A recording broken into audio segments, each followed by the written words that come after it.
नमस्कार मित्रांनो, आज 12 सप्टेंबर 2025 वार्षिक सुरुवात। आज शेतकऱ्यांसाठी खास महत्त्वाच्या बातम्या घेऊन आलो। काही जिल्ह्यातील शेतकऱ्यांना 127 कोटी रुपये पीक विमा जमा झाला आहे। कोणकोणत्या जिल्ह्यात पीक विमा जमा झाला आहे ते आजच्या व्हिडिओमध्ये आपण बघणार आहोत, त्यासाठी व्हिडिओ शेवटपर्यंत नक्की बघा। बुलढाणा जिल्ह्यातील शेतकऱ्यांसाठी अखेर एक आनंदाची बातमी आहे। गेल्या हंगामातील पीक विम्याची रक्कम न मिळाल्याने अनेक शेतकरी चिंतित होते, पण आता त्यांची प्रतीक्षा संपली आहे।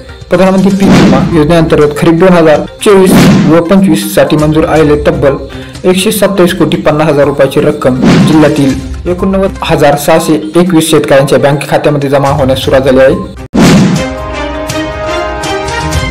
यापूर्वी अनेक शेतकरी तांत्रिक अडचणीमुळे पीक विम्याच्या लाभापासून वंचित होते।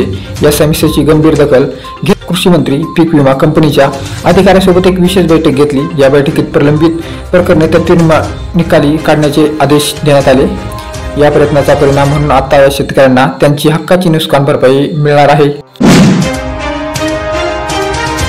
चिखली, सिंदखेड राजा, खामगाव, नांदुरा, लोणार, मेहकर, मोताळा, सेगाव, संग्रामपूर, मलकापूर या विविध तालुक्यासाठी मंजूर झालेल्या शेतकऱ्यांसाठी नुकसान भरपाई। तुमचं गाव कोणतं आहे ते नक्की कमेंटमध्ये मला कळवा। केंद्रीय कृषी मंत्रींनी आश्वासन दिले आहे की राज्य सरकारने प्रलंबित असलेल्या सर्व प्रकारचा पाठपुरावा सुरू आहे। ही प्रकरणे लवकरच निकाली निघाल्यास बुलढाणा जिल्ह्यातील उर्वरित शेतकऱ्यांनाही नुकसान भरपाई मिळेल अशी अपेक्षा आहे।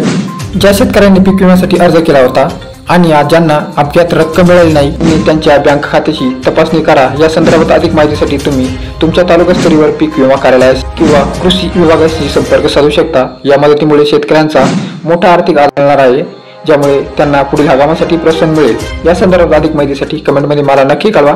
भेटूया नेक्स्ट व्हिडिओमध्ये। धन्यवाद।